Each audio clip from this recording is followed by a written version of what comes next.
Ya lo sé, en el 506 y en el 2000 también, que siempre ha habido chorros, maquiavelos y estafadores. Bueno, buenas noches. El presente trabajo es para la asignatura de Cultura y Procesos Políticos de la Facultad de Relaciones Internacionales y de Estudios Políticos.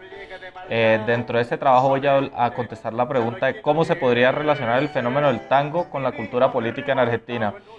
De fondo escuchamos Cambalache, que era un tango argentino compuesto en 1934 por aquel gran cantautor Enrique Santos Discépolo. Lo escuchamos en la voz de Carlos Gardel. Este tango se estrenó a finales de 1943 en Buenos Aires, Argentina. Esta canción fue compuesta inicialmente durante la llamada década infame, a la que el cantante denuncia en sus letras.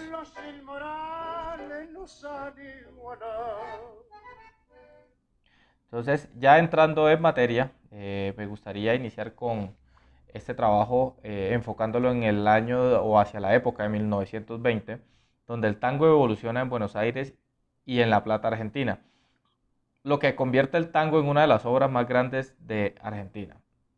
No solamente se liga dentro de la parte política, sino también dentro de la parte cultural, dándole unas bases de nacionalismo y representaciones en las clases sociales de la época. Asimismo, Miguel Priano nos dice que en la llamada guerra, que comprende el periodo de 1914 a 1918, el país tiene estructuras democráticas y cierto desarrollo económico. En ese contexto, el tango ejerce principalmente se convierte en la radiodifusión de la época y en los bailes que se realizaban regularmente en los clubes de barrio. Esto permite que no solo las personas de clase alta puedan disfrutar de esta música, sino las clases medias, y así dentro de las clases sociales se fortalezca la parte cultural. También podemos ver dentro de la cultura argentina que se identifica mucho con su tango. Goelo dice que es una combinación de las fuentes sociales culturales que dan como resultado la liberación de la campaña del siglo XIX y la hibridación como migrantes transoceánicos que van a adaptar culturas dentro de la región, donde también se ven rasgos sociopolíticos de desigualdad social hacia la cultura negra o esclava, y así de esta manera se establecen relaciones que permiten ver fisuras políticas y sociales que se dan en esas fechas. Vale resaltar que en 1930 se genera la década infame, relacionada con un golpe militar donde se presenta una nueva milicia y se genera una implementación de política y eventos públicos que se promueven por medio del tango. También se busca arraigar dentro de cada población un marco de políticas oficiales que se oriente al desarrollo de la economía por medio de los tangueros. Dentro de esta época, Gardel canta Viva la Patria, que hace referencia a la narrativa de las épocas, sino que se apropia de los bandos políticos del momento. Según Carlos Morel, el tango argentino permite desarrollar una serie de reflexiones que incumben en las relaciones que establecen las prácticas verbales o narrativas. Se da en primer lugar una problematización de las clases sociales y de la política de la época, que logran generar algunas relaciones de transformación local asociadas al tango.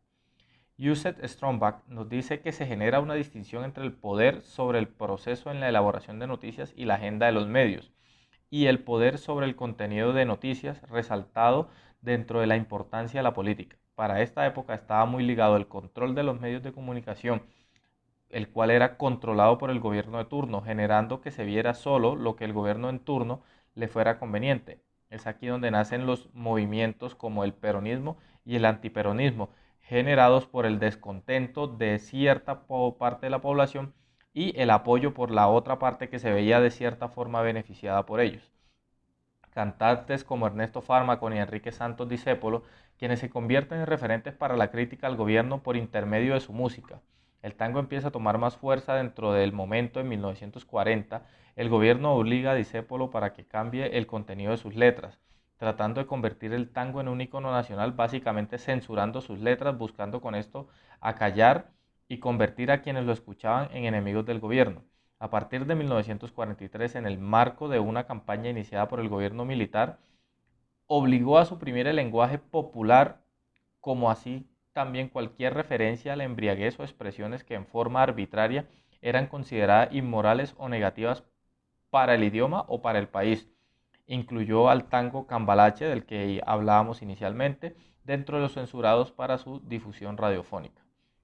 En 1945, en la Plaza de Mayo, el tango se convierte en referencia para una protesta llevada a cabo por trabajadores de los sectores industriales, tomando más fuerza como canción protesta, acaparando toda clase de público, haciéndose más fuerte en su finalidad.